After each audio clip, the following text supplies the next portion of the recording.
ఈరోజు BRS party అసెంబ్లీలో అనుసరించిన తీరు చూసింతే అది ఒక దివాలా తీసిన పార్టీగా మాకు అర్థమైంది.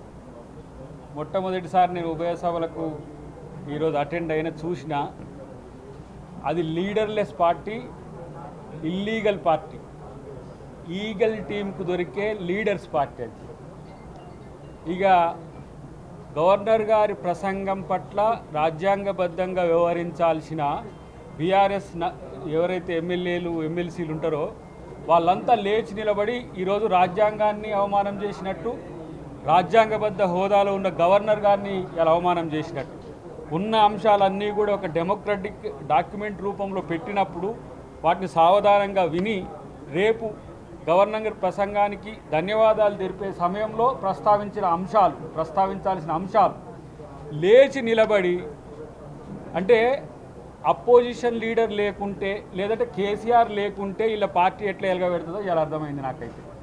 ఇన్ని రోజులేమో బయట ప్రెస్ మీట్లలో చూసినాం, కానీ అటు హరీష్ రావు కానీ ఇటు కేటీఆర్ కానీ వెనుక ఉన్న ఇక నలుగురు ఐదుగురు మాట్లాడుతున్న తీరు చూస్తే మీకు రాజ్యాంగం మీ నాయకునికి వద్దు, రాజ్యాంగాన్ని మార్చాలన్న మీ నాయనకు రాజ్యాంగం వద్దు. కేటీఆర్కి చెప్తున్నా, మీ బావను ముందు పెట్టి ఆయన డిప్యూటీ ఫ్లోర్ లీడర్ అనుకుంటా. గవర్నర్ మాట్లాడుతుంటే ప్రతిగా మాట్లాడడం అనేది ప్రజాస్వామ్యమా? ఇది నువ్వు ప్రజా నాయకునివా? ప్రజల నుంచి ఎన్నుకోబడ్డ నాయకుడు చేసే పరిస్థితికి ఇట్లనే ఉంటుందా హరీష్? ఇవాళ మీరు ఒక్కడు మాట్లాడతలే. ఫామ్ హౌస్లలో డ్రగ్స్తో దొరికితే మీ నాయకుడేం పోయి ఫామ్ హౌస్లో ఉంటాడు, మీ నాయకులేమో ఫామ్ హౌస్లో డ్రగ్స్ తీసుకొని ఉంటారు. మీరు మరి డ్రగ్స్ తీసుకొని ఇక్కడ మాట్లాడుతుండ్రో ఏమో నాకు అర్థం కావట్లేదు. అందుకనే మా వెంకట్ ఇంతకుముందు పెట్టిండు డ్రగ్స్ టెస్ట్ సెంటర్ ఇక్కడ అసెంబ్లీలో పెట్టాలని చెప్పి. కాబట్టి ఇట్లాంటి పనికి మాలిన చర్యలకు పూనుకుంటే మిమ్మల్ని ఎవరు హర్షిస్తారు? దీంట్లో ఒక్క అంశం మీద డీవియేషన్ వచ్చినా చర్చకు సిద్ధం కాదు. అది షార్ట్ టైం డిస్కషన్ అయినా లాంగ్ టైం డిస్కషన్ పెట్టుకోవచ్చు. కానీ ఇదేం కథలు రా బాబు మీ? నేను అంటున్నా, తెలంగాణ ఉద్యమ కాలంలో కాక గవర్నర్ గారి మీద చింపి ఏదో అది ఇసిరేసినట్టు లేకపోతే అప్పుడేదో నడిచినట్టు కలవదు కదా. ఇది తెలంగాణ. ఇక్కడ ఎవరి మీద మీరు పొట్టాడుతున్నారు? ఇలా ప్రజాపాలన వచ్చి రేవంత్ రెడ్డి గారు పథకాలు అమలు చేస్తుంటే ఈ 420 గాళ్లకు 420 అమలు పథకాలు అంటారు. అసెంబ్లీలోనేమో మళ్ళీ 6 గ్యారంటీలు చెప్పండి సార్ అంటాడు. మరి 420నా 6 ఈ 420 గాళ్ళు చెప్పాలి. ఈ 6 పథకాల కింద ఉన్నది 13 ఉప పథకాలని మా మేనిఫెస్టోలో ఉంది. మరి 420 క్రియేట్ చేసిన 420 గాడెవడు? కేసీఆరా, కేటీఆరా, హరీష్ రావా, ఇంకెవరైనా? వాటిని బయటికి తీసుకురాలి.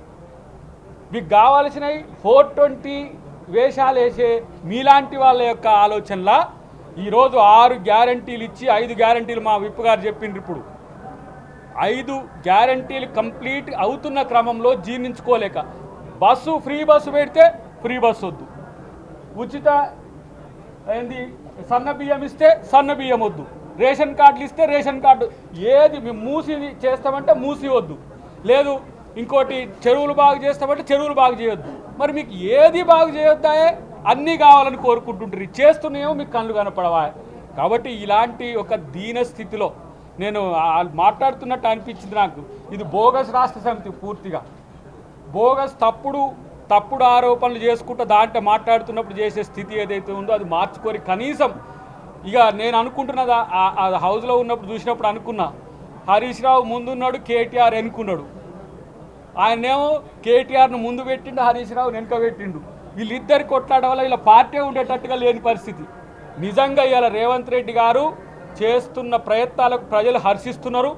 రేవంత్ రెడ్డి గారికి ధీటుగా ఎదుర్కొనే నాయకుడే ప్రతిపక్షంలో లేకపోవడం అనేది అలా మేము చేస్తున్న పనులకు ప్రజలు మాకు ఇచ్చిన ఆశీర్వాదానికి మరో బలం చేకూర్చిందని నేను అనుకుంటున్నా. మీరిద్దరు తేల్చుకొని రాండ్రా భయ్, ఎవరో మీ బామ్మర్ది నా లీడర్ తేల్చుకొని రండి. రేవంత్ రెడ్డిని ఎదుర్కొని అప్పుడు చూద్దాం. కానీ ఇట్లాంటి చీప్ టాక్టిక్స్ చేసి దీన్ని చిత్తు కాగితం అంటారు. చిత్తోళ్ళకు చిత్తుగానే కనబడుతుంది. ఇది చిత్తు సన్నాసులకు చిత్తోరుగానే కనబడుతుంది. గవర్నర్ ప్రసంగ పాఠం చిత్తు కాగితం అన్న సన్నాసులారా, దాంట్లో ఏముందో కనీసం తెలుసుకొని బుర్రన్న పెంచుకోరు. అంతకంటే ఎక్కువ ఇంకా మీకు చెప్పాల్సిన అవసరం లేదు. డెఫినెట్గా రేపటి రోజున బడ్జెట్లో కానీ భవిష్యత్తులో కానీ కాంగ్రెస్ ప్రభుత్వం ప్రజల పక్షాన ఉంటుంది. మీరు ఎవరి పక్షాన ఉంటారో మీరు తెలుసుకోండి.